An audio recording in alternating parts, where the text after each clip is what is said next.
little piggy went to market. This little piggy stayed at home.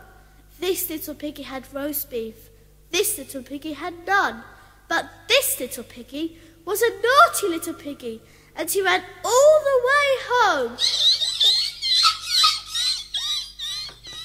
Alright, today I'm reviewing Five Little Pigs by Agatha Christie. It is a Hercule Poirot novel written in 1942.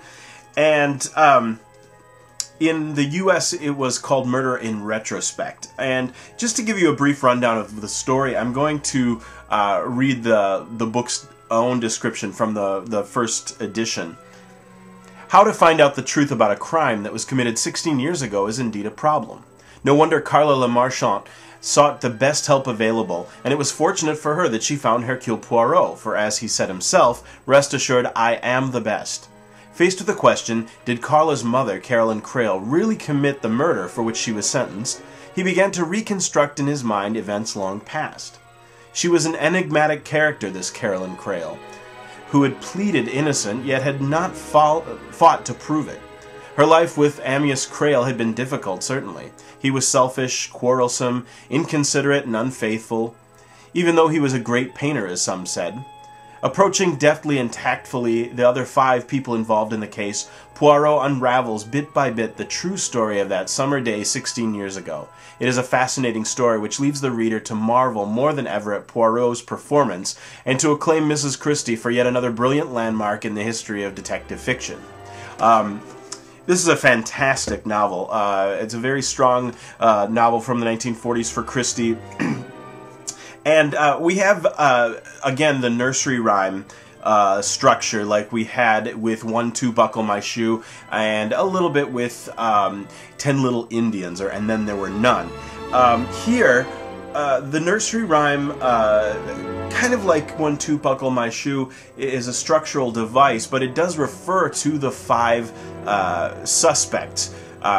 When Caroline Crail's daughter seeks Poirot's help to solve this crime, or to figure out who killed Amyas Crail if Caroline Crail hadn't done it, he looks at these 5 different people. And those 5 people are Philip Blake, who was Amyas Crail's best friend, and he is he works in the city in the stock market, so that little piggy went to market.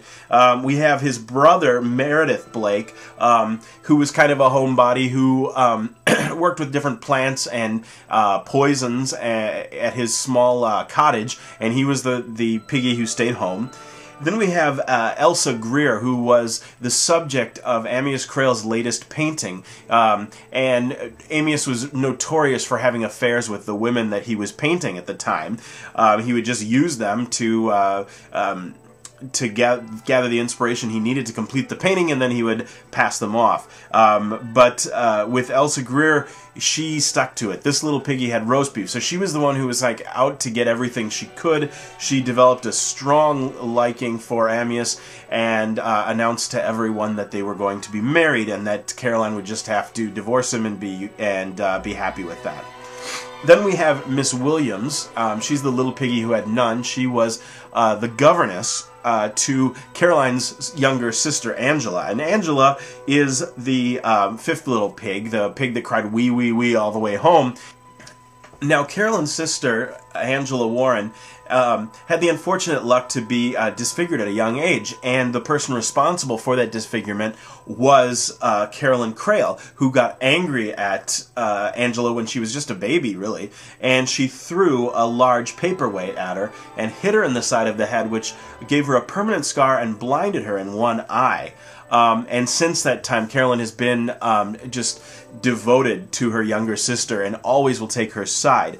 So we have this kind of very interesting domestic setup that Poirot needs to look back into when he's trying to determine if Caroline Crail actually did murder her husband, Amyas Crail.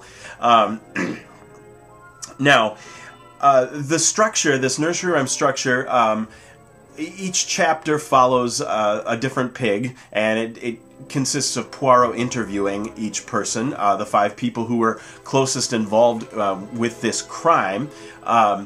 And then following that, we have the narratives of each of these little pigs. So what Poirot does is he asks each of them, after he's interviewed them, to write down their reminiscences and thoughts and everything that they can remember about that day when Amyas Crehl died. And they send him letters. So we do get different narrative voices in here, which is a very interesting thing. Christie hasn't really done this in a while.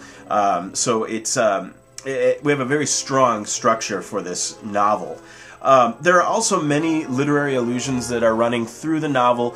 Our young Elsa Greer, the young beautiful model who's only 18 and who is deeply in love with Amyas, when Poirot visits her again, she's still very beautiful, but she doesn't have... there's something dead in her, and Poirot and the speaker of the novel basically describe her as a Juliet who actually didn't go through with killing herself after her Romeo died.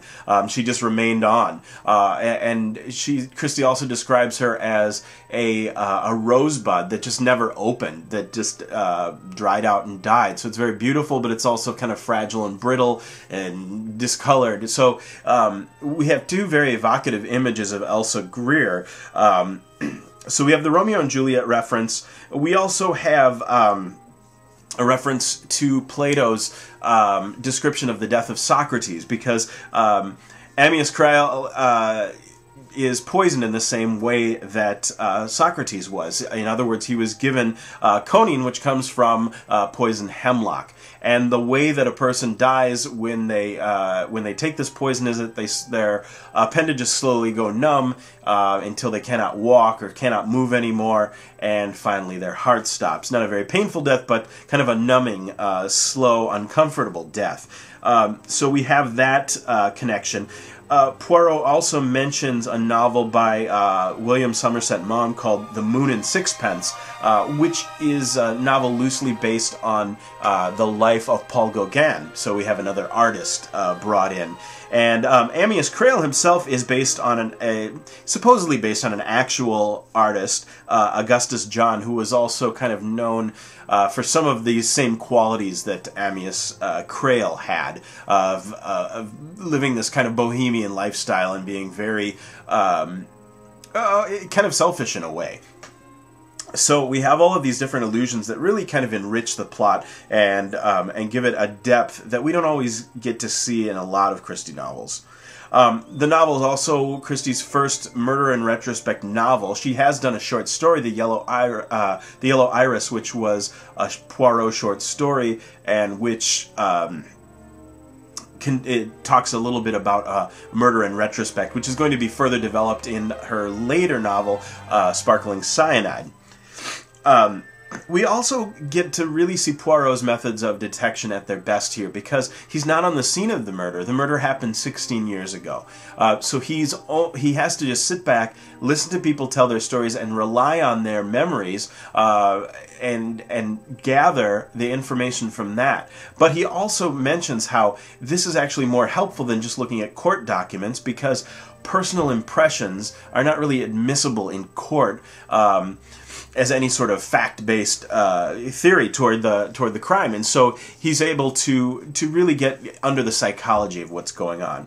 Now, this is interesting because this takes place in 1942, but the events take place 16 years prior. That would put it right around the time that Christie herself was having problems with her first husband and her marriage was falling apart, when Archie Christie had taken on a young lover, Miss Nancy Neal. So certainly we see some level of identification between Christie and Carolyn Crehl. The novel is fantastic. I don't want to go any more into it because I don't want to give anything away, but I highly recommend it. It's 5 out of 5. Fantastic novel.